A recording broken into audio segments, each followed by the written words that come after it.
Assalamualaikum warahmatullahi wabarakatuh. Selamat datang di channel Efek Jurnal Target. Baik rekan-rekan semua, update penerusan daripada video outlook kemarin ya. Diperuntukkan hari ini tanggal 11 sampai dengan besok tanggal 12 Agustus 2025.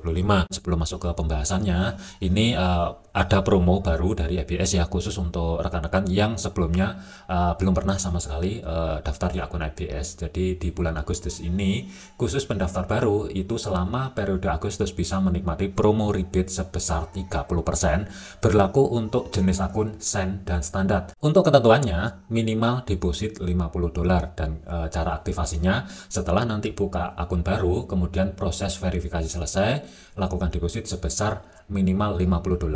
Nah, nanti silahkan kirim email ke FX Jurnal Target, contoh seperti ini ya untuk emailnya. Jadi untuk alamatnya FX Jurnal Target, kemudian judulnya promo Agustus, kemudian cantumkan nomor akunnya MT4 atau MT5 bebas. Selanjutnya adalah nama, baru nanti silahkan kirim ya. Nanti proses aktivasi itu kurang lebihnya sekitar maksimalnya adalah 24 jam dari email diterima, atau bisa melalui DM ya di TikTok. Untuk link TikToknya tercantum di kolom bagian deskripsi ya. Untuk formatnya sama, dan ini sekali lagi promo khusus untuk pengguna baru.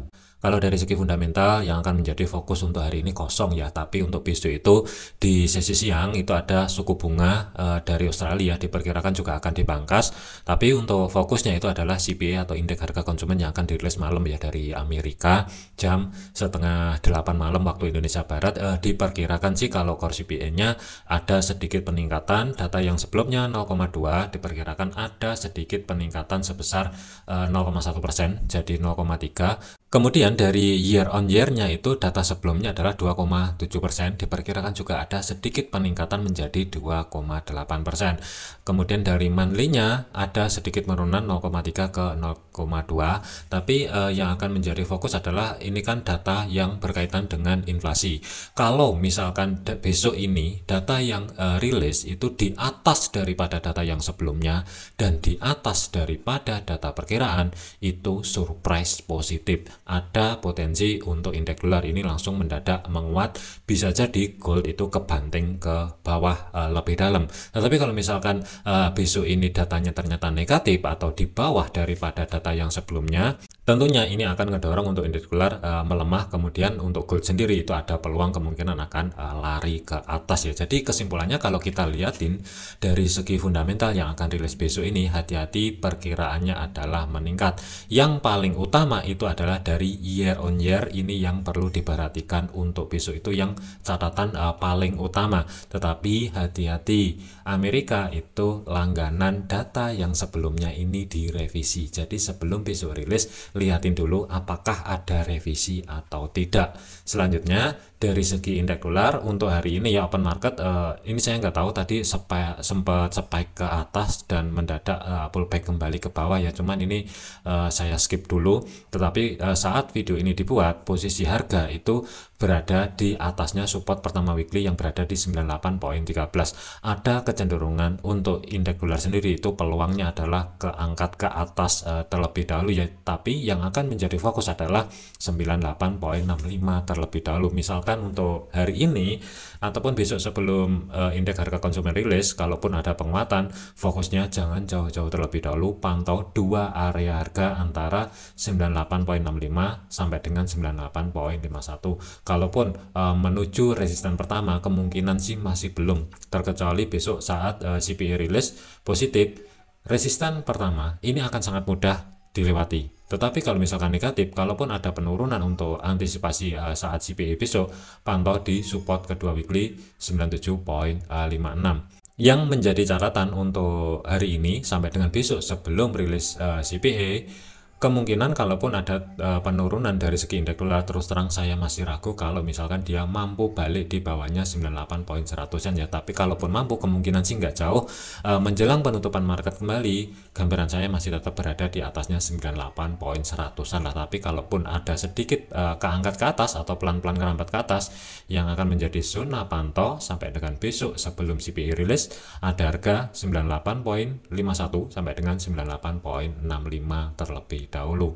Kemudian dari segi gold, Pergerakan untuk gold di minggu ini open tadi pagi itu sempat ada gap atas langsung mendadak drop secara signifikan ya. Kalau kita lihatin penurunannya dari open market sampai dengan posisi saat ini itu kurang lebih hampir mencapai 500 pip ya, kurang lebihnya, atau 480 lah kurang lebih. Dan harga ini penurunannya ketahan di antara area support pertama weekly sampai dengan area pivot monthly. Jadi ada harga 3355 sampai dengan 3353. Jadi kunci penurunan lebih lanjut itu berada di kisaran level tersebut.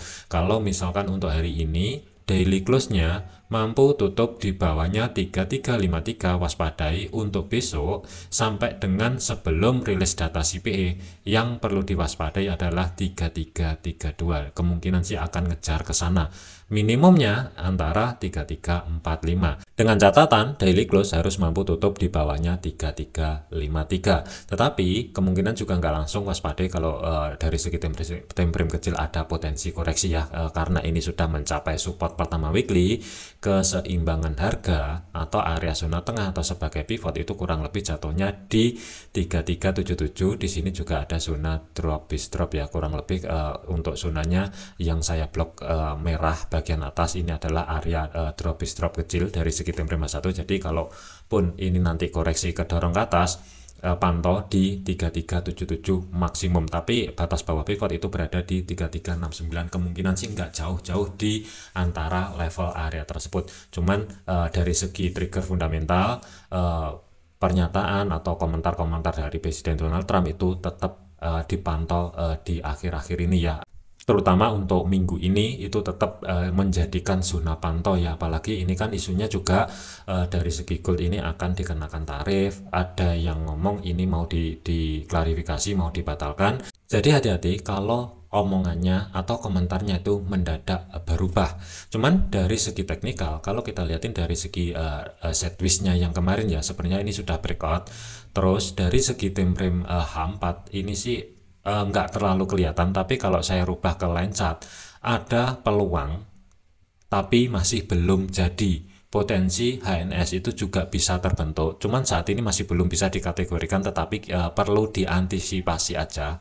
Kalau misalkan potensi HNS itu terjadi, kurang lebih ya, kalaupun ada koreksi, perkiraan itu di antara 3377 sampai dengan 3385, kurang lebih di sini baru ada peluang harga ini akan langsung turun ke bawah. Misalkan potensi HNS ini terbentuk dan kakinya minimal adalah di support kedua weekly yang jatuh di 3323, maksimumnya itu berada di 3296 sampai dengan 3204. Ini kalau misalkan potensi HNS terjadi. Cuman saat ini bahu sebelah kanan itu belum terbentuk. Antisipasi kalau misalkan dia membentuk bahu kanan terlebih dahulu, waspadai antara level area 3377 sampai dengan 3385.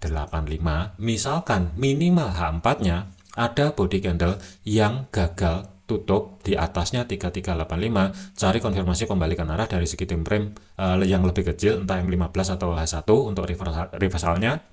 Baru referensi kemungkinan sell akan ada lagi.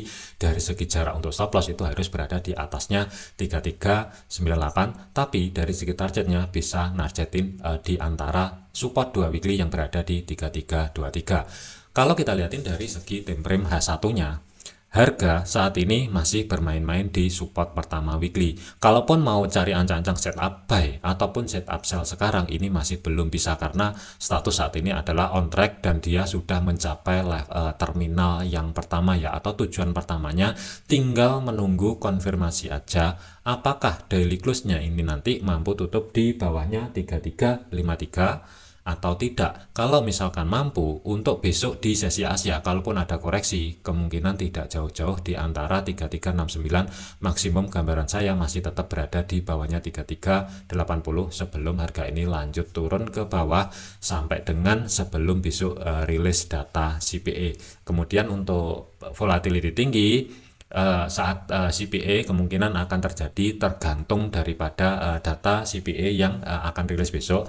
Kalau misalkan data CPI-nya itu nanti negatif, dari FOMC juga itu peluangnya akan meningkat di bulan September nanti, itu kan akan memangkas suku bunga. Jadi ini kemungkinan bisa jadi triggernya gold itu lari ke atas secara signifikan dengan catatan hasil CPE besok surprise negatif. Tetapi kalau misalkan data surprise positif, hati-hati, ini bisa pullback kembali ke bawah secara signifikan. Support 2 weekly kemungkinan akan sangat mudah sekali dijebol. Zona yang saya blok orange bagian bawah di sini kemungkinan target terdekat, misalkan data CPE besok surprise positif 3305 sampai dengan 3296, maksimum tidak jauh-jauh di 3275. Cuman ini nanti tergantung hasil daripada data CPE. Misalkan surprise positif, target adalah 2 level bagian bawah yang ada di sini. Kemudian untuk zona pantau, kesimpulan dari gold untuk malam ini ya, dikarenakan harga ini kan sudah mencapai level area support pertama weekly, jadi saya tidak ada antisipasi untuk cari ancang-ancang setup buy atau setup sell saat ini. Tapi kalaupun rekan-rekan mau cari ancang-ancang setup buy, konteksnya belum ada konfirmasi pembalikan arah untuk koreksi dari segi time frame kecil. Pertanyaannya adalah kalau mau buy sekarang, stop loss kurang lebih sekitar 65 sampai dengan 70 pip yang berada di kisaran 3349 dengan TP-nya itu berada di 3369, ruang gerak sekitar 120 pip. Pertanyaannya adalah berani atau tidak, dan ini resiko stop loss disabet itu di atas 60% karena belum ada konfirmasi. Tetapi kalau misalkan menunggu, misalkan break ke bawah, di bawahnya 3353, kemudian harga terkoreksi ke atas mendekati zona tengah atau sebagai pivot, dan sebagai level kuncinya yang berada di 3385 ini minimal H4-nya gagal close di atas level area tersebut, ada peluang ini langsung pullback kembali ke bawah secara signifikan, itu juga bisa terjadi. Jadi untuk saat ini fokusnya adalah pantau daily close-nya mampu atau tidak tutup di bawahnya 3353. Kalau misalkan mampu, besok saat sesi Asia nanti cari koreksinya, misalkan ada ketika harga kedorong ke atas dengan level kunci aman 3385, kemungkinan referensi sell akan ada lagi. Tetapi kalau mau cari ancang-ancang setup buy, pertimbangkan baik-baik dari segi time frame H1 saat ini belum ada konfirmasi. Dari segi jarak untuk stop loss, kalau mau maksa masuk cari ancang-ancang setup buy, setidaknya berada di bawahnya 3349 untuk jarak stop loss. Tapi dari segi targetnya nggak bisa jauh-jauh, 3369 sampai dengan 3370 itu untuk target TP terdekatnya. Konteksnya hanya day trade, memanfaatkan potensi koreksi misalkan ada. Tapi untuk saat ini belum ada konfirmasi lanjutan ya, jadi hati-hati. Selanjutnya dari segi Bitcoin, pergerakan untuk Bitcoin mendadak spike ke atas. Harga sudah mencapai resisten ke 2 weekly, di mana 121.400 ini sudah dijebol.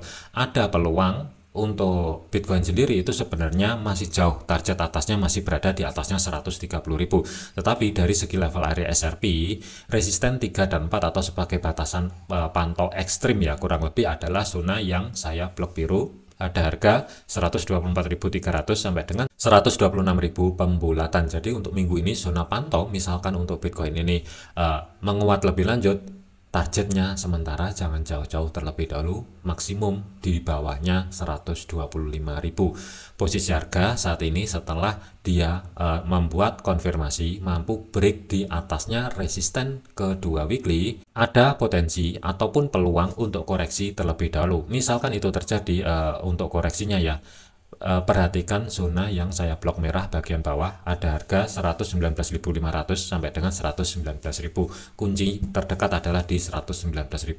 Selama untuk Bitcoin kalaupun ada penurunan dari segi time frame kecilnya, minimal H4-nya gagal body candle tutup di bawahnya 119.000, peluang ke 125.000 itu masih terbuka. Tapi kalau misalkan minimal H4-nya ada body candle yang mampu close di bawahnya 119.000, next target potensi koreksinya berada di resisten pertama yang saat ini support. Saat ini juga bertumpuk dengan zona demand yang masih fresh, zona yang saya blok orange ya. Ini idealnya kalau mau cari ancang-ancang setup swing ya, misalkan ada kesempatan pullbacknya ke zona yang saya blok orange, tentunya risiko lebih minim. Tetapi kalau misalkan dia cukup berada di area zona merah, setidaknya untuk jarak stop loss itu harus berada berada di bawahnya 118.500, tapi dari segi targetnya bebas pilih antara 123.000, 124.300, maksimum adalah di sedikit di bawahnya 125.000. Jadi kesimpulannya untuk Bitcoin ini, kalaupun mau buy ini telat, saat ini sudah mencapai terminalnya, jadi waspadai dulu potensi koreksi, pantau di antara zona yang saya blok merah ataupun blok oranye bagian bawah. Maksimumnya ya, tinggal tunggu di antara kedua zona tersebut. Itu dari segi tim frame kecil apakah ada konfirmasi reversal, entah itu doji hammer, bullish engulfing, atau konfirmasi pembalikan arah. Yang lain silahkan pantau sendiri. Kalaupun ada kemungkinan referensi buy akan ada lagi, untuk targetnya bisa maksimum, jadi rawan. Dan untuk saat ini saya tidak menyarankan cari ancang-ancang setup sell ya, karena sangat kuat sekali atau signifikan sekali kenaikannya. Ini bisa mendadak melanjutkan perjalanan ke atas tanpa adanya koreksi.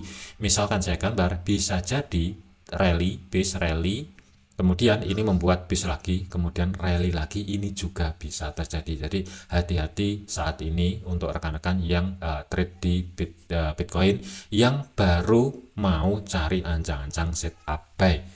Jadikan video ini sebagai referensi, jangan dijadikan sebagai patokan. Segala keputusan risiko menjadi tanggung jawab masing-masing. Jangan overload, jangan overtrade, tetap disiplin. Terima kasih, sampai jumpa di video yang selanjutnya. Wassalamualaikum warahmatullahi wabarakatuh.